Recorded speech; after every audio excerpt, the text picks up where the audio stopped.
Let the pink bounce off the cushion and stick to the black that's hanging over the pocket, then force the opponent into potting the black and off. It might sound a bit unrealistic, but Mark King was out of options. This almost crazy safety shot was his only chance to turn things around, and in fact he really pulled it off. At this point there was no obstacle left on the table for Mark King to lay a snooker, so he could only rely on the black sitting over the pocket, and force Hawkins into potting it in off to level the score.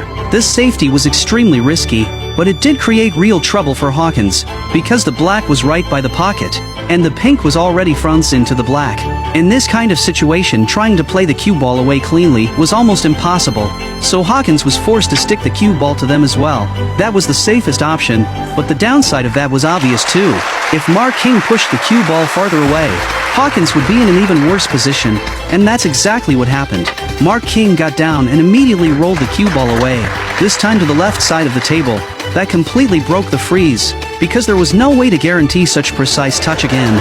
Hawkins realized this too, so he tried a one-cushion escape to hit the pink, but right after the cue ball hit the cushion, the referee called a foul.